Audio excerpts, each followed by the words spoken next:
Hey listeners, welcome to episode 67 of the Various and Sundry podcast.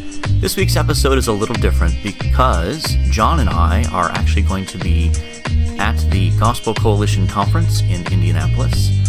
And so we are posting as this week's episode a takeover episode that we did of the Grace Story podcast, which is a podcast you can find that our institution does, in which John and I take over the podcast and we interview our good friend Zach Hess, or as he's known on the podcast, Zach from Ohio. So we hope you enjoy this episode. You can also find the video of this episode on our YouTube channel, so we encourage you to check that out. Enjoy. Welcome to the Grace Story podcast, where inspiring stories are brought to life. This podcast is made possible by Grace College and Seminary, located on the shores of Winona Lake in the great state of Indiana. I'm your host, Dr. Drew Flam. This is the Grace Story podcast. But I am not your host, Drew Flam. I am Matt Harmon, joined in studio by my good friend, my colleague, and the man who could not get out of his driveway yesterday morning. I couldn't. John Scott Sloat. Doc, this is not our podcast. This is not our podcast. This is the... What are we even doing? We are executing a takeover. This is a takeover episode. We are co-hosts of the Various and Sundry podcast, and we have been asked, we were invited to take over the Grace Story podcast. So we should probably introduce ourselves a little bit. Yeah. Yeah, so I'm Matt Harmon. I've been here at Grace that's my 15th year. I teach in the School of Ministry Studies here at Grace College and Theological Seminary. I teach New Testament, I teach Greek. And why don't you tell us a little bit about yourself, John? Yeah, so I also work at the seminary. I've been, how long have I been at the seminary? 3 years now. And I recruit and develop students in master's degrees that want to do their undergrad and master's degrees together and get those more efficiently. So the blended program is what we call that here. I also do some teaching in church history as well as introductory Greek. So we obviously work side by side quite a bit. Yes, we do. But one of the most exciting parts of my week, at least, is that you and I sit down once a week and record a podcast called Various and Sundry, a conversation between friends about theology, ministry, Bible, culture, and of course sports, something we discuss. So if you're a listener to this podcast and you love the Grace Story podcast, but you're like, ooh, all those things sound interesting to me, head over to Apple, download us. We're also on YouTube. We have a Facebook page, Twitter page as well, so you can find us in all those places. Yeah, we'd love to have you become part of the Various and Sundry podcast community, but we have someone else in the studio with us as well, so it's probably a good idea to introduce our guest. Yeah, let's do it. Let's do it. So we have the privilege today of introducing our good friend on the podcast known as Zach from Ohio. That's right. So he gets a few shout-outs here and there, but his full name is Zach Hess. He is a 2010 graduate of Grace College and a 2013 graduate of Grace Theological Seminary. So I like to say he did the blended program before the blended program was a thing. When it was wildly inefficient and took 7 years. I like to think of myself as a pioneer, and efficient as 7 instead of 5 years. That was great. Yes, indeed. Yes, indeed. So Zach, welcome to the podcast. Thanks for having me, guys. Glad to be here with you. And Zach is a good friend of ours. Zach, you actually were in school with John. Mm-hmm. Yeah, John, our friendship goes back to probably freshman or sophomore year, then especially junior, senior year. We were doing stuff in the same youth ministry together in a local church, had some classes together, connections, and then Day of Worship. Day of Worship, which still happens at Grace, I believe, right? Yes, yeah. So put together a coordinating team, and John was part of that for a couple of years, and that was probably where our friendship really began to take shape. But then in seminary was probably where that friendship really deepened and developed. And John, I think John's one of my best friends, certainly now. Yeah, I got married this last year for the Grace Story podcast. Congratulations, by the way. Yeah, thank you. Way to say that publicly, even though we've said that in private like 1,000 times. Anyway, but if we hadn't had a pandemic wedding, Zach would have been my best man. So. And John was invited Yeah, that's right. till my wedding. I'm pretty sure he even RSVP'd. I don't think I RSVP'd. Okay, well, Yeah. he was still a no-show regardless. Yeah, I didn't go. We've There's not no disputing. Sarah and I have not forgotten that. Yes. That I do remember that those circumstances. But so, Zach, tell us a little about your family. Yeah, so Sarah and I have been married for almost 11 years. So we got married right after I graduated. We have 3 kids. So Jake is 6 and should be at kindergarten right now as we speak. So he's loving that. Our second child is Caroline, who just recently turned 4, and she is the fireball of the family. Lots of fun, very Has that sweet. beautiful curly hair. Lots of curly hair. It's wonderful for Dad to brush. That does not go so well.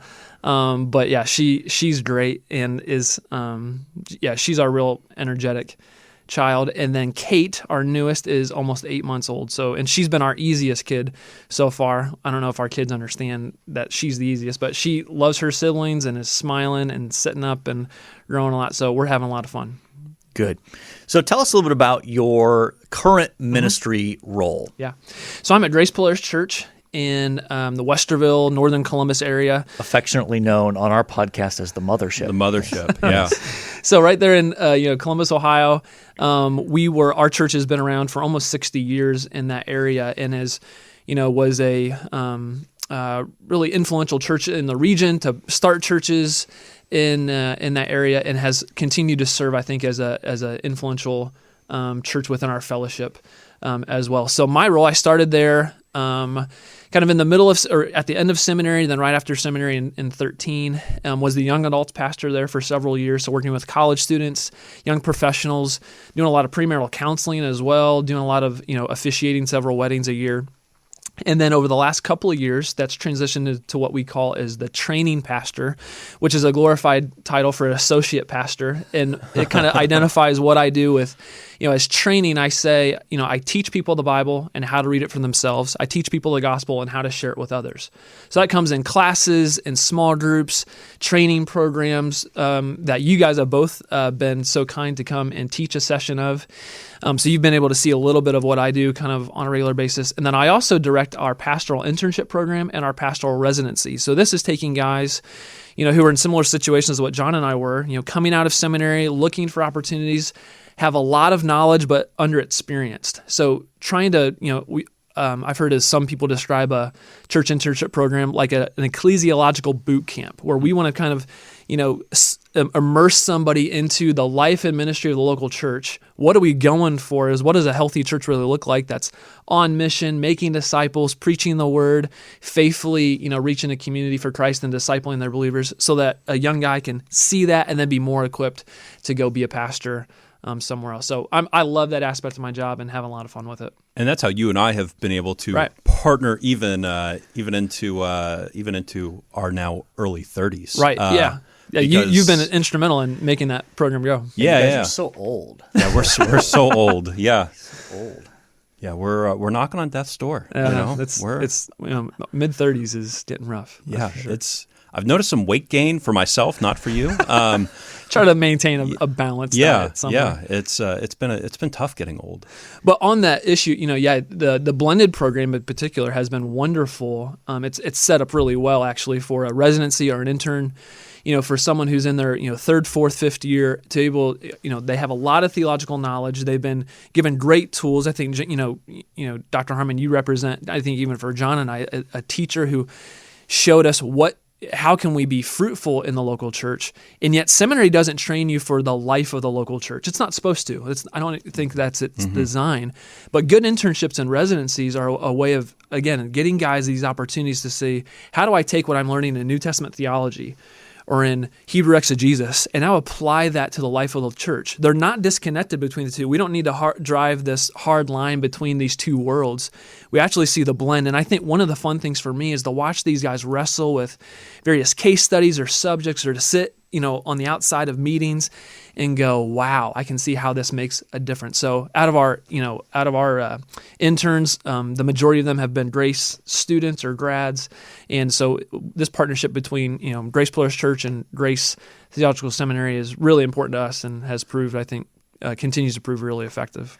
Yeah, John, why don't you take just a brief, maybe like 30 seconds to describe for our listeners and viewers what the blended program is, so that we shouldn't assume necessarily that that everyone knows what we mean when we say blended program. Yeah, so when we say blended at Grace, that means during your undergraduate education, setting aside time and classes in order to work on a master's degree, in order to prepare yourself for a life of ministry. So that means taking systematic theology, taking historical theology while you're still in your undergrad, and doing it in a more efficient way than Zach and I did, where we each took 7 years to get through, taking 4 or 5 years to get through. Yeah, it's very much designed to help accelerate the pace of theological education, so that it saves students a lot of money down the road. Thousands. Yes. $40,000+. It's incredible, the amount of savings that come through a program like the blended program. Yes, and we are grateful for churches like Grace Polaris who partner with us, because one component of that is essentially an internship requirement. And I couldn't agree more, Zach, that too often there's this perception of a tension between the academy or the seminary and the church, as if they're competing, when in reality, I think both are needed. There are things that the seminary is best positioned to teach and train young people for ministry, whereas the church is also better positioned to give certain kinds of experience and pastoral opportunities that often are not really feasible for the seminary to provide. So it needs to be a partnership between the two. Right. I remember as I was, I had finished my undergrad degree in biblical studies, and was then planning to go to 3 years of seminary. And I remember being warned about, like, don't let your spiritual life dry up in seminary, because there was this, I think, and for some people that had been the case. I think this, and whether for whatever reason, but yeah, I mean, local churches typically don't teach Greek and Hebrew on an introductory level. There's not always the place, because pastoral ministry is oftentimes, trying to apply the word into the lives of people. You get caught up in a lot of pastoral situations that kind of don't allow for the kind of robust biblical theological discussion that seminaries are really supposed to have. And with experts, in New Testament and Old Testament and theology, that's just it's a world. It's not meant to be forever, for most people, but it's a world and a training opportunity that you can't replicate outside, oftentimes in the local church. So I'm thankful for a robust partnership in a school like Grace that has always emphasized the local church. I remember you talking about in your classes, whatever benefit to the academy that my writing or my teaching has, that's kind of a secondary aspect. We want to be, training people and benefiting the local church as priority. And I think that's a great goal that, this institution particularly has. So, Zach, let's talk a little bit about maybe some specific ways that your education here at Grace, both your undergrad and your time here in the seminary, prepared you for the kind of ministry you're doing day in and day out today. It took me probably just a few months to say, I can't imagine being in the local church without my MDiv. And that wasn't because I felt like I got some kind of special knowledge necessarily, but it equipped me with maybe not even the answer. I've said, it's not, seminary wasn't a walk through the Bible, Genesis to Revelation, where you memorized books of the Bible. And there's a benefit to programs like that, but it taught me to think theologically and to think biblically, so that when I encountered a pastoral or theological issue in the local church, I had the categories to be able to think through those things, even if I didn't immediately have the answer. So it trained a person. I think it shaped me to be able to be the kind of person who could think through those kinds of issues, to find the answer, to be and to be well researched and thoughtful about how I would approach various topics. So I think just from a formative standpoint, it was spiritually formational. Just out of it tested me, it tried me, it gave me just an experience in the Word that I'm just so thankful for. And then especially those tools that without the MDiv, I'm not sure I would have been able as equipped to make it happen. So again, thinking through just how does biblical theology relate to systematic theology, for instance, and like shaping through how do we teach these kinds of things? Or you're wrestling with a person who even says, I want to grow in my prayer life. The question I just recently encountered. Well, not that you have to have seminary training to be able to answer those things, but I think the seminary training did equip me well to feel, to be prepared with an answer, as even Peter talks about. Gotcha. Zach, could you talk about what the process for you considering going to seminary was? Yeah. What was that process like? And what do you tell guys that are thinking about ministry in general? And what's some advice you give to them? Yeah. So growing up in the Grace Brethren Fellowship, Grace College and Seminary was, as far as I knew, the only Christian institution in seminary that even existed. So like for me, obviously Grace had it was a heritage. My parents went here. My pastors were Grace Seminary grads. So like for me, it was, you want to be a pastor, you go to Grace Seminary, which, and I'm thankful that it limited my options. Grace was the only school I even applied to. And, but I, in high school, kind of sense this call to ministry, met Dave Plaster, former academic dean and professor here, at, youth conference that summer, earned a scholarship through some interview process with that. And that just, God continued to lead to, going in. I even switched. I was intending to be a secondary education major when I showed up, but I think my first day on campus, I switched to biblical studies because it was just, Yeah. So it was just, God continued to open up those kinds of doors. And just, so I think part of it was that call to ministry was, I want to be trained. I want to be equipped, and I want that opportunity. I didn't go to a Christian school, so I didn't have formal Bible classes like on an academic level. So it didn't take long for me to get even in the, kind of gen ed Bible classes to be just, I'm loving this. This is exactly what I sensed I wanted to do. And because, kind of going back to how did seminary equip me for the local church ministry? It was, where else do you get like this kind of narrow focus to be in the Word, to be talking about, theology, to be talking about how we understand the Bible, how we teach the Bible. So I think I ate it up because it was just, if this is what I want to do with my life, why wouldn't I spend extra time being trained for it? Sometimes we apply these kinds of things to the pastoral ministry that we don't to other spheres, like a teacher, for instance. With someone who's going to be a first grade teacher, a middle school teacher, a high school teacher, we expect them to have formal education that has trained them in theory and practice, that they've had student teaching that has helped, they've been able to apply that some places. But in pastoral ministry, sometimes we just kind of go, oh, you'll figure that out as you go. Or I remember even thinking this, or other students were, I just want to get in the ministry, and going like, no, in no other field of study do we typically just say, you'll just figure it out. So formal training, I think, is actually a really important aspect of it, because, again, it teaches us to think, not just what to think. And not that that's not an important aspect of it either, but I just think that narrow focus, specific time of life is really important for a lifetime of faithful and fruitful ministry. Was there, when you came to Grace, was it always just, I'm going to go to seminary, or did that develop over time? Yeah, so I remember a conversation with Dave Plaster. So as he was my mentor, and I was terrified of the languages. Okay, and that certainly wasn't my gift still, even in seminary. But I remember it's like, there's so many other resources out there. Is seminary really necessary? And he said, just do it. And he said, with the professors that are there now, they're training pastors to be able to use the languages in ways that will benefit their ministry. And he said, once you get your MDiv, essentially you'll have virtually anything that you really need. You can always go back later, for more stuff. But he was the one who said, just do it now while you're younger. Get it. And I remember, John, having classes with the guys who were married with families, and just, that was challenging, in that world to be able to go full time into seminary.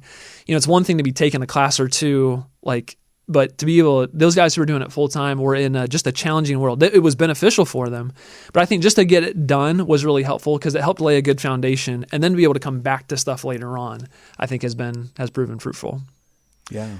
So Zach, you've mentioned some of the ways that classwork helped you to prepare for ministry. As you think back to your time in seminary, what were some of the non-classroom experiences that were formative, in your experience. Well, and these are the things you can't put like in a price tag necessarily, but when you look back, these are the more formative, probably even the more formative things. I think about, two things that stick out was, John and Brent Mancarelli and I, oftentimes after class, multiple times a week, grabbing a pot of coffee, actually, and we would spend hours discussing what we were learning, how we were growing and stretching. We would challenge one another even in those things, and I think there was that sharpening aspect of outside the classroom where you might even I don't know if you were doing this intentionally, but you might start an argument that we would have later. I can neither confirm nor deny that accusation. And so I think the camaraderie with, and those friendships that have continued as part of that, I think are never could I have imagined those kinds of opportunities. And then mentor group in your home, in the relationship with you and other faculty. One of the things about a school like Grace that allows for that invites that kind of faculty and student interaction. I thrived in a situation like that. I wouldn't have done well in a larger group where I wouldn't have been able to, I can think of a number of times where I would go up what was McLean, the third floor of McLean, and knock on just someone's door with a question. And it was unplanned, no appointment made. But that kind of relationships were vital and again have remained.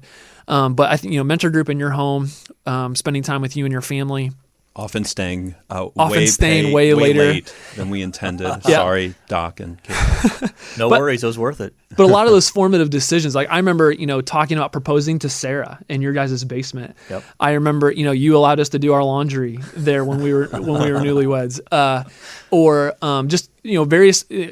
Talking through transitions, all those important things that are going on in that phase of life. Yeah. I could think about, the mentor group allowed to foster that kind of relationship. So along with those friendships, and then, I remember, golfing with Tiberius Ratza, and spending time together, and he's been able to, we've maintained a relationship. And so those are the kinds of things that I look back on, my favorite memories, maybe it's not even probably one or two things that I shouldn't talk about because it's, foot and mouth disease that I can often have. And you guys, are remembering those things too. Yeah. There are stories that are for the pod and stories that are for off the pod. Yeah. But so, outside of even some of those specific things, it's the tone, the relationships that are really formative here that I'm just, again, praise God for.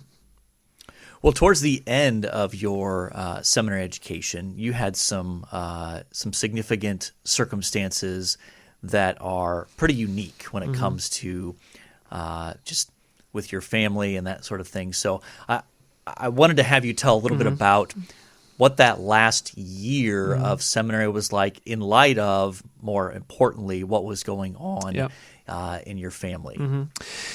Yeah, so even to lead up to that, so Dave Plaster, who I've already mentioned, he, Sarah and I were, getting married in May of 2010. He passed away, relatively suddenly in March of that year. So, really important mentor to me. And so that's how I was ending college and starting seminary, was already a little bit with that loss. And I remember being in even Dr. Rotz's Genesis class and how just providentially what we were going through in Genesis was so helpful for me in processing that loss. Sarah and I got married in May. We all went to Israel together in January of 11, right? That was such a great trip. That was a great trip. I forgot about that. Yep. Yeah, you're right. One of the best pictures of that is actually you and I overlooking the Sea of Galilee, that's right there at Capernaum. Yeah. And so that was in January, and then in March of 2011, so it'll be 10 years ago actually, just in a month, Sarah's dad was diagnosed with brain cancer. And that was right in the middle of seminary. And so we immediately just kind of like launched us into this pretty deep, dark suffering and struggle. We were, traveling back and forth a lot just to visit and help out with family. And then as his condition continued to worsen, we made the decision to move back to Columbus. I think it was like a year left. I think I had 2 semesters left to finish when we did that. Along those lines, something like that. But it was maybe 3. So it ended up being I would drove out here every week for a whole semester, once on Mondays, and then had a couple of online classes to finish up as part of my program. And at first I thought I was actually going to have to just press pause on seminary and just get a job in Columbus. But Grace Pillars Church offered, and they were saying if you guys are thinking about coming back, we'd provide an internship opportunity for you. I switched my program to exegetical. I was already thinking about switching from pastoral studies to exegetical studies, anyways, and that allowed for the listeners to more language work, right? Right. What you were initially terrified of, you wanted more of it. That is true. It was amazing. Yeah, even how God had, I think, led in that time. It was even at the time, it was more focused time in the text that I wanted, but then it also allowed for independent studies that I would have been doing while I was here. And I remember the meeting with you in your office at McLean, and you said providentially, this is kind of a perfect spot for you to be able to do this. And I think that last half of seminary was marked by just personal loss and struggle as Sarah and I continue to process that. But at the same time, the classes that I was in was like, it was, when someone's suffering, where do we tell them to go? We go to the scriptures, and God is working through his word and through his spirit and through his people to testify to us. Not only were we involved in the local church and God's Holy Spirit was residing in us, but I just so happened to be in classes, just deep in the scripture. So when people talk about, the academic side of seminary can dry up your spiritual life, for me in my moment of suffering, that's exactly what I needed. And it's exactly what God used to continue to stir affections, to stir faithfulness, and for him to persevere me even through his word. Good stuff. That's great. Zach, at any time did you weigh either in this time of life with your father-in-law or even earlier in your studies, did you ever consider the Master of Arts degree, or was it Dave Plaster's pressing for the MDiv that really locked you in? I don't even know if I knew there was a Master of Arts degree, quite frankly. I think so. I maybe signed up without having thought about it. I just thought seminary meant languages. I think the MDiv for me, I don't know if I really ever weighed the difference between an MDiv and an MA. I think it was just a go ahead and do it, and I'm glad I did, and because. Again, it's one of those, where is the seminary well suited to serve pastors and churches? It's in stuff like the languages. And, even with all the helps that are out there with, God rest, rest in peace Bible words. I don't think, that doesn't exist anymore. That's what we were trained under. Yeah. Or a Logos school. Or Logos I use now. Yeah. So as much as there are great resources that are there, I remember, just being told, taking the classes makes those things come alive. So even what I use the languages for, and I still use the languages, I think I'm dangerous enough, I think is what you might say, Dr. Harmon, to get around. But it still is the kind of thing where even if I'm not doing all the, the groundwork that I would have been doing in a Greek exegesis class, it still is enough that I'm like, okay, I can understand when I click that on Logos, that I understand how they got there, or what's really going on there a little bit faster. Yeah. And it's really beneficial. So I'm thankful for the MDiv. It adds enough, I think, than the MA. And again, not to disparage the MA or anyone in it. Everybody has to make choices right for them. But I think if people are able to, I would say do the MDiv. Because that is, traditionally speaking, that was kind of the baseline for pastors anyways. Sure. And one of the things that I get a little concerned about kind of in, pastoral ministry in general is we're beginning, I think, at times to see formal theological education as a kind of the cherry on top instead of the foundation of the cake. And I think needs to be a little bit more meat and potatoes, to mix metaphors there. Yeah, a little bit. A little bit. We're all courses here, courses. That's right. But anyway, I think some of that robust theological discussion, even language discussion, that only helps pastors long term. And especially if someone imagines a long-term teaching opportunity, then if that's going to be the steady pattern of someone's ministry, then the MDiv makes just a lot of sense if people can do it. And the languages aren't as terrifying as I may have initially thought. And we do teach them in a way that we want to bring students along with us. It's not a make or break moment, but we want to help students understand them, and that's part of the heart in the seminary for sure. Mm-hmm. Yeah. Doc, I want to transition to get Zach's sports feelings. Yeah, let's get to the really important Okay. So a major part of the Various and Sundry podcast is we talk about sports a lot. You're a semi-regular listener. Is that a fair? I would call myself a regular listener. I haven't listened to every episode, I must admit, but I am a regular listener to the Various and Sundry podcast. Okay, so and we did get texted. I listened this morning on my way. This morning, with some critical feedback from our latest episode there. So. So, Zach, you know where we lie sports-wise. I'm mostly New York. Doc's mostly Ohio. Being in Columbus and growing up in Ohio, are you mostly an Ohio sports fan? And where are those allegiances? Yeah, Ohio sports were are at the heart of it all. I'm admittedly not as rabid as an Ohio State fan as some are, but certainly follow the team and root for the team. I'll accept that shade. And Buckeye football was kind of always the thing. I grew up in the in the mid to late 90s with the Cleveland Indians being in their like World Series. So of course they never quite got that, but Omar Vizquel, Kenny Lofton, Roberto and Sandy Alomar, like those guys were like, I had red cleats. I think like some of those guys.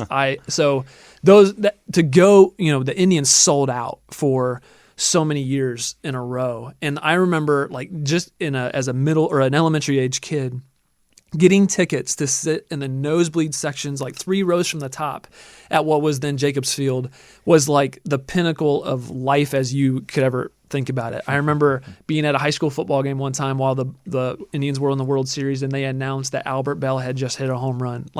So that was kind of the environment that I grew up in with them. The Cavs were a big deal. My brother had a basketball hoop in the barn. And Mart Price, number 25, was on the backboard. A Cavs legend. Yes. Exactly. Yeah. He just had a birthday, I think, actually this week. So, so Ohio sports. I've always been just a miserable Browns fan. So I don't know if I actively root for the Browns, but it's one of those things where it's like it's part of the family. You just kind of have to. But we're taking this year as a step in the right direction, and who knows where things could be a little while from now. Favorite player growing up? Who would you say you idolized as a Omar child? Vizquel. Omar Vizquel. So the shortstop for the Cleveland Indians. He was my hero when it came to watching him making diving plays. I remember being in the yard with my dad, and we'd be playing catch together, and I would just constantly say, "Make me dive, make me dive." Like I wanted. So those were the kinds of things that I loved doing. I played second base then, throughout I never had a strong enough arm to get on the other side of the second base. But playing middle infield, that was who I really wanted to emulate. But basketball was probably still my favorite sport, and Omar was the guy for me. Now I do have to say that although we are in sync when it comes to our sports loyalties for the most part, there is one sports loyalty that you have that is just utterly befuddling to me. And that is that you are a Duke basketball fan. I have to qualify that a touch. Okay. So it would be the one probably, obviously as the Ohio State thing, you can't really say is a front runner thing if you're born into it. Right. Okay. Right. So, but Duke would probably be like the one, Duke basketball would be that one team that is just, I'll admit, is more of a front runner kind of thing. But for some reason, it's inherited as well. For some reason, my family had enjoyed and loved Duke basketball. Okay. I remember I had an aunt who lived in the Raleigh area for a long time as well. So as a little kid, we just walked into Cameron Indoor one time. Like I remember, it's a different world. Man. Yeah. So as a little kid, I remember we just walked into the middle of the court, just totally on our own. Like goodness. Someone walked out, we walked in. It was like like we were walking into a high school gym somewhere. And then recently, we were in the Raleigh-Durham area a couple of years ago as well, and we were visiting the Duke campus, beautiful campus. And it was myself, Sarah, her brother Matt, and my son Jake. This was a couple of years ago, so he was still pretty little. And we were outside in that lobby, and they have like a museum essentially in the lobby of all these jerseys and whatever. Well, this guy walks down the steps, and he's about to walk out the door. Well, he turns around, and we're kind of like peeking in the one area that we couldn't get in at the time.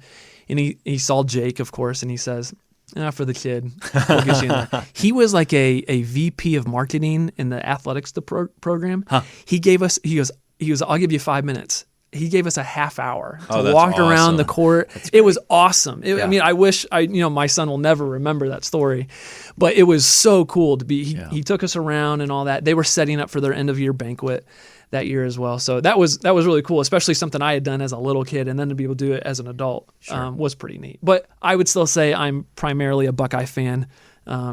Even with basketball. Yeah. Well, I can testify that you are raising your son properly. One of my favorite stories on that front is this would have been 2 falls ago, so 2 football seasons ago. It would have been the fall of 2019, I guess it would have been, I think. When we were visiting, I was doing something at Grace Polaris, I think, either preaching or doing something. And you managed to secure some Ohio State football tickets for myself and my youngest son, Jake. So, who, by the way, your son, Jake, thinks Big Jake, affectionately called Big Jake. Yeah, is like the greatest thing ever, which is fun to watch. But anyway, you had a golf commitment because we already mentioned that you're a golf coach. A former golf coach. Okay. I've recently retired. Okay. Yeah. Well, maybe we'll circle back to that. But so you'd gotten us tickets, and so we decided to go to the Skull Session, which is a performance that the Ohio State Band puts on in Old St. John's Arena, which is the old basketball arena on campus. Big pep rally a couple hours before the game. Yep. And the team comes in, and the coach usually speaks and fires up the crowd and that sort of thing. Well, so we only had tickets for the game for myself and my son Jake, but my wife was with us, your wife Sarah, and Jake was with us as well. And so we go to the Skull Session, and then we're walking out, and so my son Jake and I are walking towards the stadium. And it's at that point that your son Jake realizes, I'm not going to the football game with those guys. And he proceeds to understandably melt down. I think your wife has called that maybe our worst parenting moment. Well, no, I mean, so my wife had to help your wife get Jake back to the car because it was like a 15 or 20 minute walk back to where we had parked, and just to see the look on his face, like, what do you mean I'm not going into the football game with Big Jake? Yep. It was evidence to me that you had actually raised him right. That was actually a positive thing in my mind, because he was so upset he couldn't actually go to see the football game. Our kids are certainly Buckeye fans. They sing the fight song regularly. Are the Buckeyes playing? We just watch we're getting to that age or that stage of life right now too, where he'll sit and watch games with me and stuff like that. So we're having a lot of fun. I'm excited for March Madness, Lord willing, to happen this year. Yes. And we'll watch a lot of sports together, I'm sure. So we should probably circle back to the fact that we have a state championship winning we didn't put that on the rundown. Golf coach in our presence here. So tell us a little bit about that.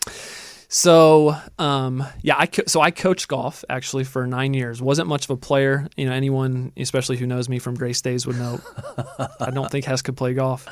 But I enjoyed it enough. And when we moved back to Columbus, the middle school job was open at Worthington Christian.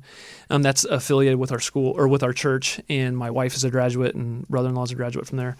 And so the middle school golf job was open. I'm like, I like golf. I like kids, teaching etiquette and all that kind of stuff. And, so started in on that. Well, my second year, I had this group of kids come in and combined with another couple of kids who were just really, really good. And several of them are playing college golf, one here at Grace College as well. And just as those guys continue to develop and get better, in 2017, we won the Division III state championship in Ohio as a team. And it was just, so it was my first year actually as the varsity coach. So I was the middle school coach, JV coach, and then became the varsity coach that year.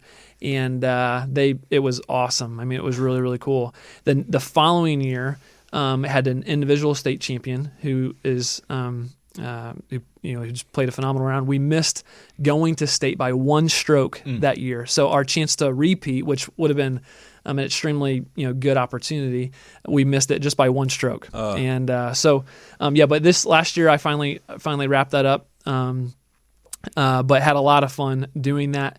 It was a fun way for me. I always wanted to coach. My dad has been a basketball coach for I think 30 years or so now. My brother's coached. So to be able to coach golf was a way of exercising, I think, something that I loved doing and all that. And recently coached my son's kindergarten and first grade basketball team this winter as well, which is very different than coaching anything. Yes. For sure. But yeah, coaching is a lot of fun. Yeah, you will look back fondly on those memories as you get older. Like I look back and think about the opportunities I had to coach my own kids in basketball, and those were some of the best memories that I had with them. And not even so much about the performance on the floor, but just the time you get to spend in that kind of environment, from practices and that sort of stuff, and being able to teach some life lessons to not just your own kid, but other kids at that age as well. And I think for me, I look at my job as a training pastor as a coach. So it's what I get to do, whether it's with pastoral interns, and so a lot of the discussions that we're having are in one level a coaching opportunity. So it's you go do that, to teach a lesson or to think through a case study, and then I want to help you think through ways to do that. One of the fun parts for me is actually seeing, guys in ministry be successful and faithful in ways that I'm sitting back watching them do it. But part of what I get to do is be part of their success, I hope, or for believers, in our church, faithful people who are serving in places to resource them. I think as a coach is kind of how I tried to model my ministry.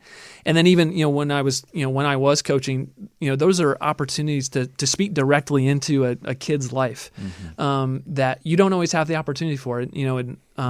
It might be more of a finger in a chest opportunity, but then, not long later, it's the arm around the shoulder aspect. And those kids, those teenagers that I coach, those are, I always looked at them as more like little brothers to me, and really grateful for those opportunities. But I think coaching is a really good model for what ministry is supposed to be about as well. In Ephesians 4, when Paul says that he's given apostles, prophets, teachers, and shepherds, pastors, to equip the saints for the work of ministry. In a modern translation, we might say coach them, so that they're successful in the ministry that God has called them to. And so I think that blend for me in that world is really important. A good picture of what I try to do with in my job. Yeah, that's one of the things that I will often encourage seminary students and biblical studies students, that if you want to get a taste of what ministry is like,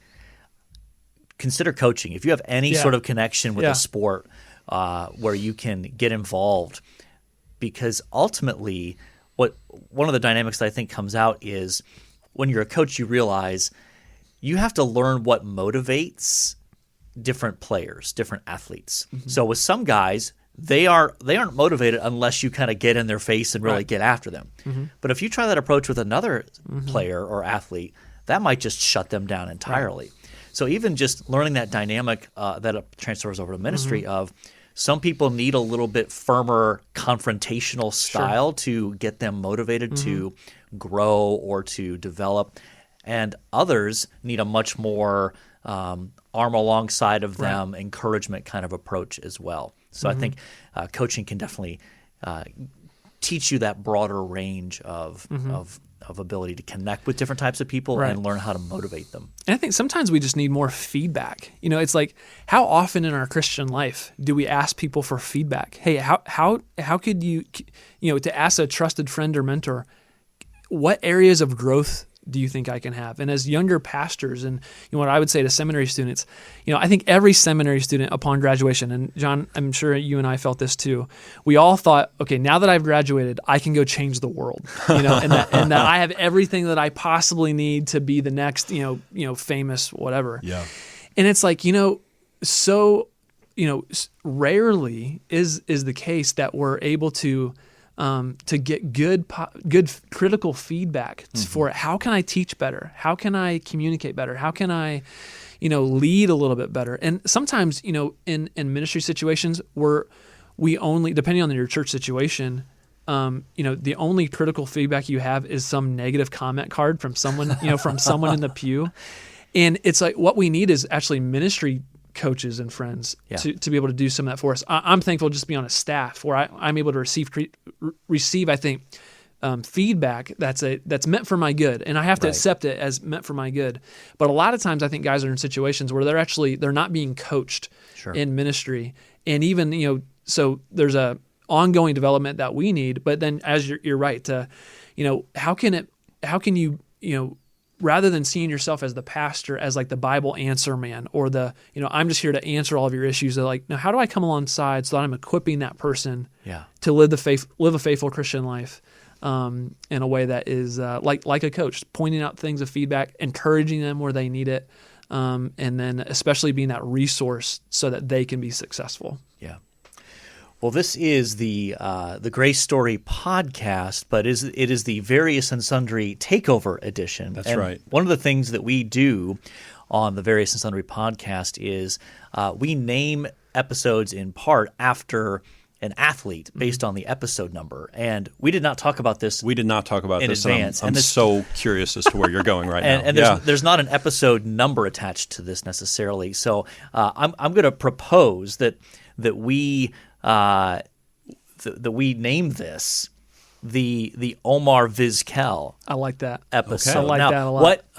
What number did he was number 13, I believe. Okay. Number 13. And he played in the late 90s into the 2000s? Yeah, a little bit. So he didn't finish his career with the Indians, but he spent the bulk of his career with the Indians. I think he's managing now somewhere. He was with Detroit for a little while. So I've not followed him, his career forever, but yeah, he was part of those really successful Cleveland Indians teams in the mid to late 90s. Gotcha. Gotcha. One other thing we do on the Various and Sundry podcast is we like to mention at the end of an episode one thing that we liked from that particular week. And it can be anything. It could be a meal. It could be a podcast. It could be a television show. It could be a book.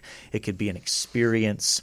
And so I know I didn't prep you for this, but I was wondering if you were going to do it. So I actually on the drive out here today, I was like, I need to be prepared for something. Yeah, for sure. yeah, that's good. That's good. So I think, in fairness, we should probably all share a one thing we liked. Yeah. So if you have one ready, you can go ahead and get it started. So I just on Monday turned in my last assignment for another program that I'm in right now, and that felt like going back to undergrad days of the end of the semester and I can breathe. Again, I know my wife was happy for me to be done with this class, but read so the one thing I liked it's over the course of the last couple months, but it's a book on the Holy Spirit by Andreas Kostenberger and Greg Allison. Titled The Holy Spirit. So it's new out in 2020, but the first half of the book is Dr. Kostenberger going through essentially every reference to the Holy Spirit in the Bible. So a kind of a biblical look at the doctrine of the Holy Spirit from just every biblical text. And then Greg Allison on the second half of the book kind of deals with the doctrine of the Holy Spirit from a systematic theology idea. So this is, for pastors especially, I think, who are interested in like a one-stop shop, I think, on the doctrine of the Holy Spirit. Kostenberger and Allison's book, The Holy Spirit, is an excellent resource, so I've been recommending it quite a bit recently. John, do you have one? Yeah, mine's going to be far less spiritual.